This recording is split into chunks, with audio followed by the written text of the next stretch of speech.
Section 5th Language of Symbols show the brain processes meaning without logic. There is a part of your brain that thinks in pictures, not in words, that navigates by feeling, not by argument, that understands the ocean without needing to know its chemical composition.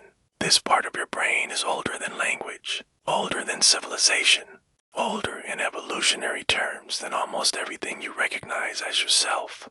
The subconscious mind does not speak in the grammar of the rational intellect. It does not respond to bullet points or logical proofs or carefully constructed arguments. It responds to images, to metaphor, to emotional resonance, to the felt sense of meaning that bypasses the critical mind entirely and lands unfiltered in the deep body brain system where belief actually lives. Long pause of this is why stories have always been the primary vehicle of human wisdom transmission, across all cultures, across all millennia, in every corner of the earth, not because humans are too simple for abstract reasoning, but because stories speak in the language of the nervous system. A story activates the brain in a way that a list of facts never can. Neuroscientist Yuri Hassan at Princeton demonstrated through fMRI studies that when someone listens to a story, their brain does not merely process language. Their neural patterns begin to mirror the brain patterns of the storyteller. The boundaries between self and story dissolve. The listener does not merely hear about an experience, they begin neurologically to have it. This phenomenon, called neural coupling, is part of why metaphor and narrative are such powerful tools for subconscious change. When you imagine something vividly enough, your brain activates many of the same neural circuits as it would if you were actually experiencing it. The visual cortex lights up, the motor cortex prepares movement, the limbic system generates genuine emotion, body responds, your immune system, your endocrine system, your autonomic nervous system, all take their cues not from what is objectively happening in the external world, but from what the brain has been told is happening. Deep breath. This is the science behind the power of visualization, and it is also the science behind the profound influence of dream imagery on waking life. Dreams do not come to us in propositions. They do not say, you feel anxious about your relationship with authority figures. They show us a tidal wave approaching, a house we cannot find our way out of, a teacher who cannot hear our voice. The subconscious communicates in symbols because symbols carry a density of meaning that words cannot approximate.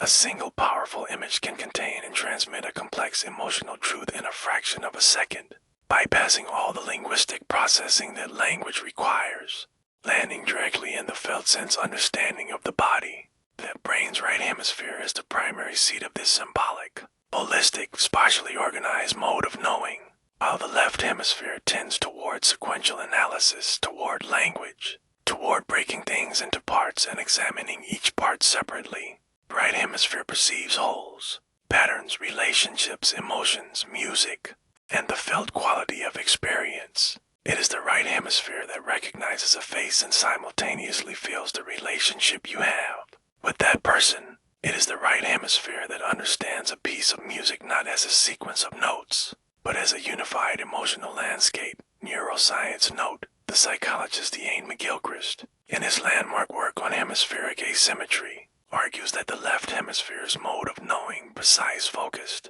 abstracted, is not superior to the right hemisphere's mode, but is rather a different complementary way of engaging with the world.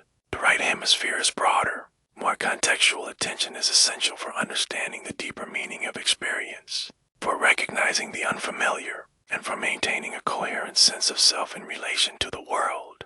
Long pausing the theta state you are inhabiting now, the dominance of the left hemisphere with its grammatical, logical, time-sequenced analysis is reduced. The right hemisphere's more expansive, associative, imagistic mode of processing becomes more prominent. This is why the hypnagogic state is characterized by spontaneous imagery, those vivid, seemingly random flashes of visual scenes and faces and places that appear at the edges of sleep. The brain is shifting from a language-dominated to an image-dominated mode of processing, and in doing so, it is becoming more directly accessible to the kind of subconscious programming that operates through image and feeling rather than through argument and instruction. Let us use this. Let us speak for a moment in the language the subconscious actually understands. Deep breath. Imagine a forest, ancient, vast, and entirely quiet at this hour. The trees are enormous. Their trunks wider than three people standing together with arms outstretched could embrace. The bark is deep and furrowed, and when you place your hand against it, you feel the warmth held there from an entire day of sunlight.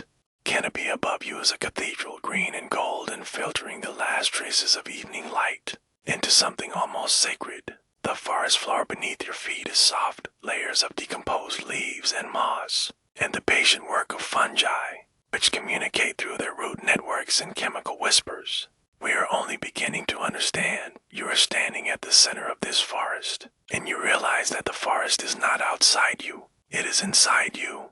Each tree is a neural pathway, each root is a sepse. Canopy is the vast networked activity of your cortex, filtering and distributing the light of consciousness across the whole system. And the deep soil, dark, rich, teeming with invisible life, is the subconscious part that does not speak in language, but speaks in growth, in the chemical language of nutrients and moisture and the ancient grammar of becoming.